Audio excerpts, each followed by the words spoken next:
kalau dari awal bahwa perkara ini tidak dipaksakan ya. Dipaksakan mulai dari tahapan penyidikan, kita melihat misalnya barang bukti diambil sebelum ada laporan polisi ya.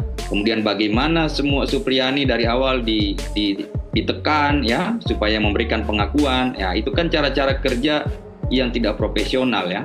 Sehingga akhirnya perkara ini juga maju ke jaksa. Yang kami harapkan sebenarnya jaksa kan menjadi filter ya. Filter di sini untuk memeriksa apakah perkara ini layak untuk diteruskan di persidangan. Tapi juga ternyata jaksa juga tidak melakukan fungsinya ya. Padahal di pedoman jaksa itu nomor 24 tahun 2021 itu kan jelas diatur di situ. Nah, di jaksa, tingkat jaksa cuma saya lihat dia memeriksa saja kelengkapan syarat formil ya.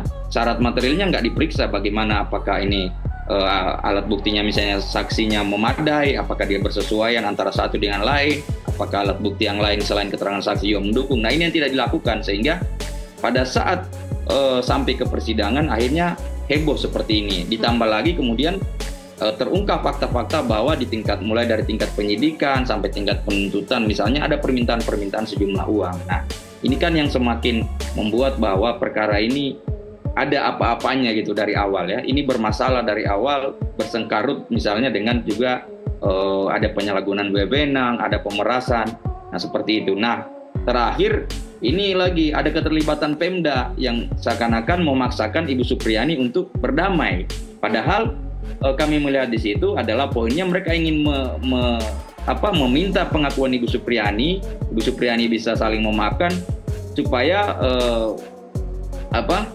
kira-kira dijadikan bahan bahwa Ibu Supriyani sudah mengaku dan Ibu Supriyani bisa dimintakan keringanan hukuman di pengadilan. Jadi inilah betapa misalnya ada otoritas pemerintahan maupun otoritas penegakan hukum seakan-akan mereka bersatu untuk mengeroyok Ibu Supriyani. Jadi Ibu Supriyani berdiri sendiri di hadapannya luar biasa gitu. Jadi inilah kenapa perkara ini sampai heboh seperti ini. Ya.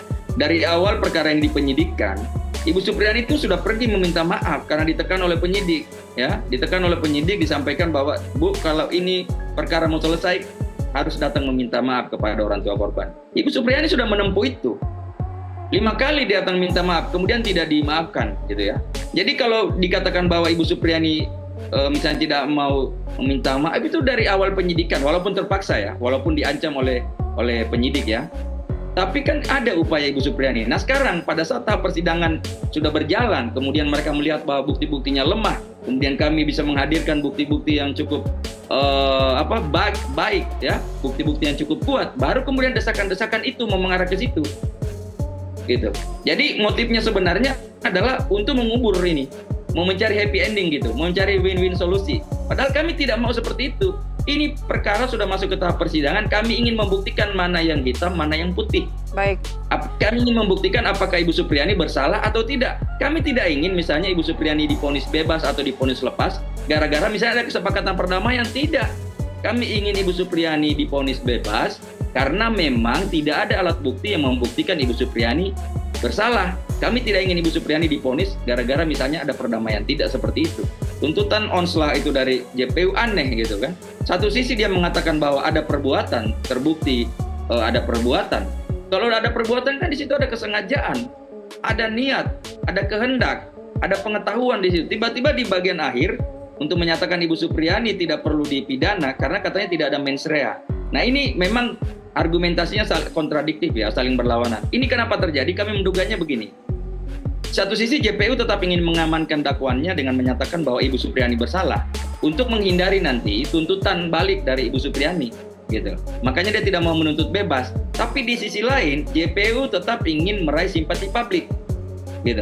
Jadi seakan-akan bahwa JPU ini telah memberikan rasa keadilan kepada Bu Supriyani, telah berempati, telah benar-benar memahami rasa keadilan masyarakat dengan menuntut lepas, gitu. Jadi JPU coba bermain di dua peran, gitu. Jadi perdamaian kemarin yang mau dipaksakan itu, ya, itu jelas ada pernyataan Kabak Hukum Pemda Konsel.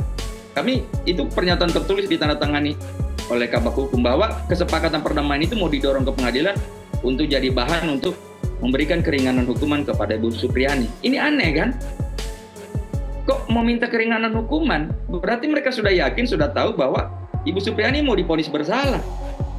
Seperti itu. Sementara kami masih berjuang di pembuktian. Ibu Supriani masih berjuang, PH-nya masih berjuang bahwa Ibu Supriani tidak bersalah. Kami masih menghadirkan semua alat-alat bukti di persidangan, ya.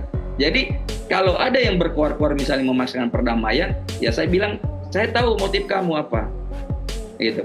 Dengan perdamaian ini ingin menyelesaikan semua yang bermasalah di awal untuk mengubur itu dengan perdamaian. Kami tidak mau seperti itu. Kami tidak ingin semua permasalahan ini dikubur dengan satu kata damai, tidak. Kami ingin maju ke persidangan, kita membuktikan mana benar, mana salah. Setelah itu semua proses yang salah harus dipertanggungjawabkan, baik etik maupun pidana. Ya, ini bukan pekerjaan yang mudah, artinya harus ada setimpal apa yang mereka lakukan. Kerugian Ibu Supriani belum terbalaskan. Ibu Supriani dari bulan 4 mengalami tekanan mental, sempat di penjara. Terus kalau orang-orang ini yang berkonspirasi kemudian tidak mendapatkan sanksi apa-apa, ini juga menjadi sebuah ketidakadilan. Baik. Ini supaya menjadi pelajaran semua bahwa kita tidak boleh dengan kekuasaan kita mempermainkan penegakan hukum. Baik.